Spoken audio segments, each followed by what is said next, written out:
You ever find yourself doing something odd, like eating peanut butter straight from the jar or talking back to the TV, and suddenly stop and think, wait, is this what happens when you've lived alone a little too long? Yeah, same here. Living solo in your later years can be peaceful, absolutely. But it can also play tricks on you. Strange habits creep in. The silence gets louder. And before you know it, you've worn the same sweatshirt 3 days straight just because nobody's there to notice. In today's video, I want to chat with you, like an old buddy, about the subtle habits to watch out for when you're living on your own in your 60s, 70s, and beyond. Not the obvious stuff. We're talking about the quiet little traps that slowly sneak into your days and quietly chip away at your happiness. If you've ever felt like your world's getting just a bit too small, this one's for you. Number 1. Don't treat every meal like a lonely task. Let me tell you about my buddy Ron. He's 73, lost his wife a decade ago, worked in construction, brilliant with his hands, but put him in front of a frying pan and you'd think he was defusing a bomb. After his wife passed, cooking stopped being a priority. He told me once, a full dinner for one just feels like too much. So he started surviving on toast, cheese, and those snack packs you find in gas stations. I caught him one time eating chili straight from the can, cold, no spoon, just a fork. I gave him a look, and he goes, "Hey, it's gourmet if you don't smell it." We both laughed, but honestly, that kind of eating takes a toll. You stop looking forward to meals, and suddenly, something that used to be joyful is just missing. Meals aren't only about filling up. They're little moments that remind you you're still living. One day, I asked Ron to swing by and help me move a bookshelf. As a thank you, I made grilled cheese, some warm soup, and offered him a cold drink. Simple stuff. But he looked at that plate and said, "Man, this feels real again." That's the trick. Even when it's just you, make it special. Use a plate. Sit down. Toss a cloth napkin on your lap like you're dining at a 5-star joint. Even if your dog's your only guest. Play some music. Light a candle. Heck, toast your sandwich if you want. Make the moment matter. Better yet, invite someone over from time to time. Or cook like someone might show up, even if it's just your cat. When meals feel joyful again, life does too. Number 2, don't let the TV become your best friend. Now, don't get me wrong. I'm not knocking TV. I've got a soft spot for old detective shows. Seriously, if I see one more trench coat and magnifying glass, I might just solve a mystery myself. There's comfort in familiar voices, recognizable faces, and that gentle background noise. But here's where it gets slippery. After a tough stretch, I once left the TV on from morning till night. Told myself it was just background noise, but deep down I knew. I was dodging the silence, dodging my own thoughts. It was easier to let those TV voices fill the room than face the question, what do I want to do today? I read a comment from a guy named Dean. He said, TV used to entertain me. Now it's my silent roommate. We don't talk, but we never part. That hit hard, because when you live alone, the TV starts feeling like company. But it's not the kind that challenges or inspires. It just sits there, and you sit too. Before you know it, you've watched a dozen commercials about back pain and haven't moved since lunch. So I switched it up.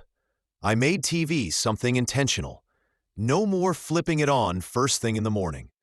Instead, I'd wake up, do a little stretching, have some coffee, maybe tackle a crossword. Then, if I wanted to watch something, I chose a specific show or movie and turned it off when it ended. That silence afterward? A little weird at first, but then I started whistling more, reading more, even reconnecting with old friends. The quiet turned out to be space I didn't know I needed. This isn't about ditching TV. It's about not letting it own your day.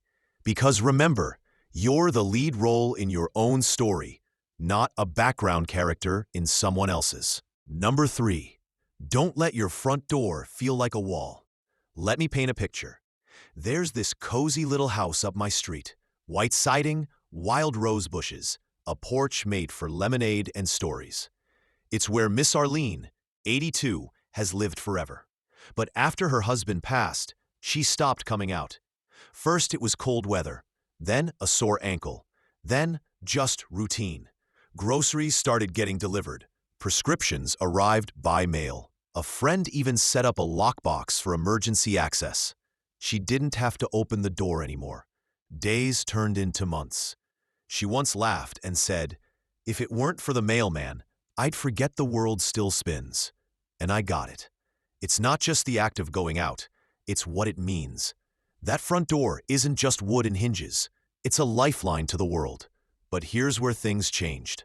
One sunny morning, Arlene said she opened the door just to feel the breeze. She stepped out barefoot onto the porch, closed her eyes.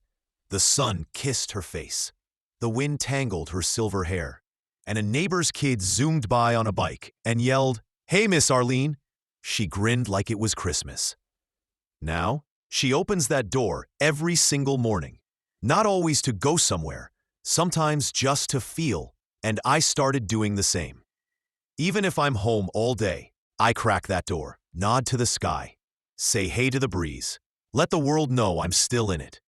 Because once your front door becomes a wall, it shuts out more than strangers. It shuts out wonder. So let it open, even just a little. Let the day in. Who knows what might come with it? Number 4.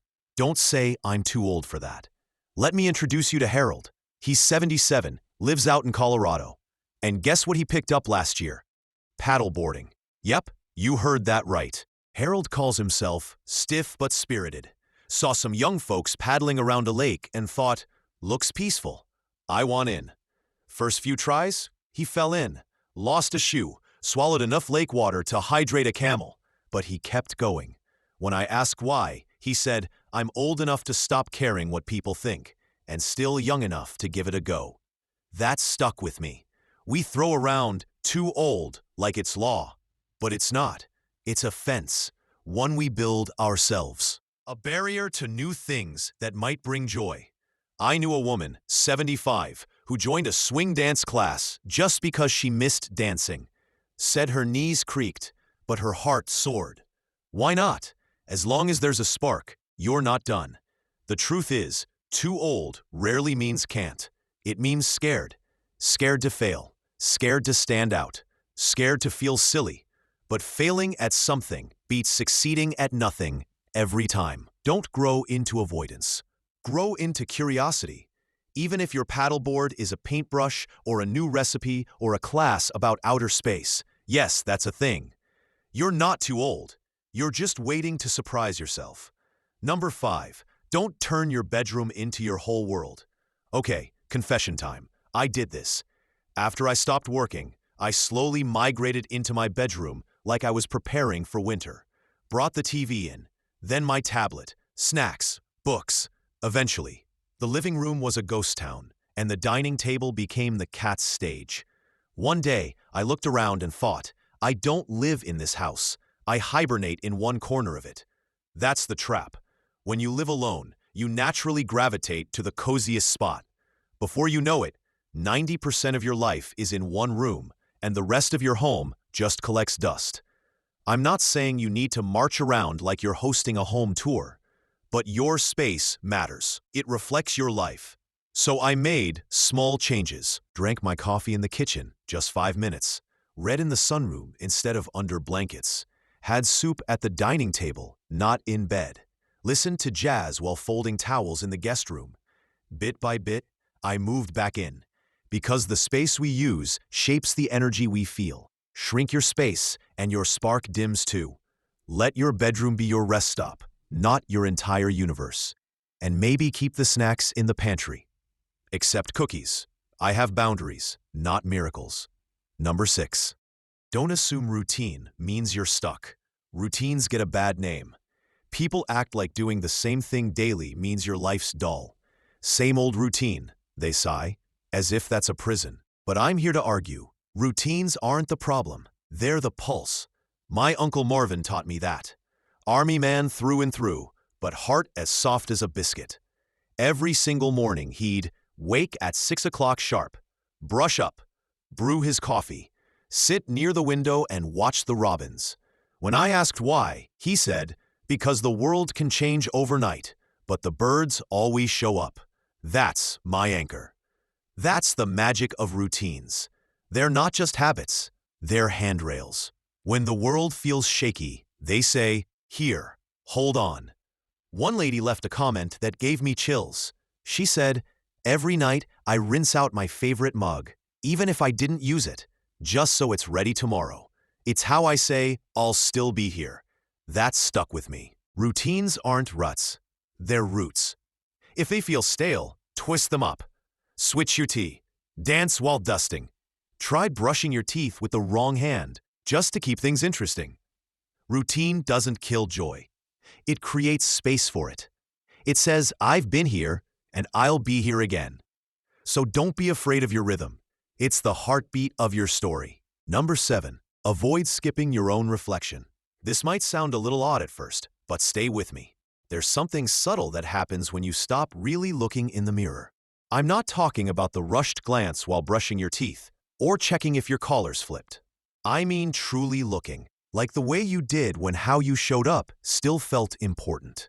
I remember a guy named Ellis from a community group I used to visit. He was 80, always wore suspenders, and his mustache looked like it retired sometime in the 1950s and never updated its style. Ellis once told me something that stuck. The day I stopped checking the mirror was the day I started vanishing. At first, I didn't understand, but over time, I saw it. He didn't shave much anymore. His clothes looked a little mismatched. That brightness he used to carry around in his eyes, it started to dim. And it wasn't age. It was because he didn't see himself anymore. When you live alone, it's easy to fall into that. Who's there to dress up for? Why change out of those cozy pants from Tuesday? But here's the deal. You are. Because seeing yourself in the mirror isn't about being vain. It's about pride. It's about saying, I still count. I'm still me. So, put on that soft sweater you love, or the necklace that always made you feel kind of sassy. Brush your hair like you're getting ready for an evening out, even if it's just reruns and tea tonight. And when you pass by that mirror, don't look away. Smile at that person looking back. Maybe even toss yourself a wink. Because that face, it carries history, and it deserves to be seen. Number 8. Avoid fading into the background of your neighborhood. There's a gentleman who lives a few doors down, Mr. Riggs. Been there for years. Brick house with white shutters and a mailbox that whines when you open it. For the longest time, no one knew much about him. He never waved, didn't join the block parties, never sat on the porch. His lights were always on, so we knew he was okay. But he was a mystery. Then one hot afternoon, we had a power outage. I figured I'd check in on a few neighbors and stopped by Mr. Riggs' place. He answered in his robe, holding a flashlight, and said, "You're the first person to knock in a very long time." It hit me hard. Turns out he thought no one wanted to bother him, and we all assumed he wanted privacy. So for over a decade, we all lived side by side, disconnected and silent. When you live solo, it's easy to retreat. You stop waving. You don't reach out. You convince yourself it's better not to bother anyone. And before you know it, you start to disappear. But let me tell you, your street needs people like you. Every community needs its storytellers. You don't have to make best friends with the whole block. But a wave here, a smile there, a short chat with the delivery driver, it's enough to keep your place in the world clear and alive. Sometimes, one small hello is all it takes to remind someone and yourself that you're still part of the story. Number 9. Avoid turning your past into a museum. This one's tender, so let's go slow. I once spent time with a woman named Nora. Her home felt like a beautiful time capsule. Every shelf and wall was covered with keepsakes. Wedding photos with fading ink, baby shoes in glass domes, and letters from decades ago. It was touching, but heavy. Like the house was holding on to every breath from yesterday. She showed me a room she hadn't opened in nearly 3 years. "That was my husband's study," she said. "I haven't touched it." His glasses were still on the desk, A jacket hung on the chair like he might return at any moment. But he wouldn't, and she knew that. She looked around and said, "I think I made this house more about memory than living." And that hit me. Look, memories are sacred. They're treasures. But when your entire home becomes a museum, you stop walking through it freely. You start stepping around the past instead of toward the future. I gently asked Nora what she'd do if she could use the room again. She thought for a minute, smiled, and said, "I'd paint. I used to love doing watercolors." So little by little, she made space. She kept his watch, his favorite photo, a few things that mattered. The rest, she gave away or packed with care. And in their place, brushes, paper, light. Memories don't want you frozen in time. They want you to carry them into what's next. Hold on to the love, keep what matters, but don't pause your own life to keep someone else's chapter open. There's still a story waiting for you. Make space for it. Number 10. Avoid believing your growing days are over. Here's the biggest myth that gets passed around after 60. That everything exciting is behind you. That the rest of life is just upkeep. I don't buy it. I knew a fellow named George who started learning Italian at 84 just to surprise his granddaughter-in-law over dinner. He didn't get every word perfect, but when he raised that glass and made a toast in her language, she cried. Totally worth it. Then there was Janet. She was 76 when she picked up a tablet for the first time. Started making digital greeting cards. Said it reminded her of finger painting as a kid, but better. Here's the truth. Growing isn't about being young. It's about being curious. The older we get, the more we understand that growth doesn't have to be grand. It's not about wild leaps. It's about quiet sparks. Trying something new, feeling a fresh joy, surprising yourself, even just a little. When you believe you've already peaked, you start watching the clock. But when you know there's still more to discover, you become a walking reminder that life doesn't expire, it evolves. And that's powerful. That's magical. So here's the heart of it, my friend. Living alone doesn't mean living small, but it does mean you've got to stay alert to the little things. Keep showing up for you. Make meals feel like events, not chores. Crack that front door open, even if it's just to nod at the sky. Look yourself in the eye and say, "Still here." Let your home tell your story, but don't let it trap you in the past. And please, don't believe the lie that your growing is done. You're still here, still needed, still full of the kind of surprises only life can give. If this video gave you a smile, a nudge, or just something to think about, hit that like button. And if someone in your world might need this message, go ahead and send it along. You never know what one little message can mean. And hey, don't forget to subscribe. We've got more honest stories, gentle reminders, and good company waiting for you here. You're not walking this path alone, not as long as we keep talking.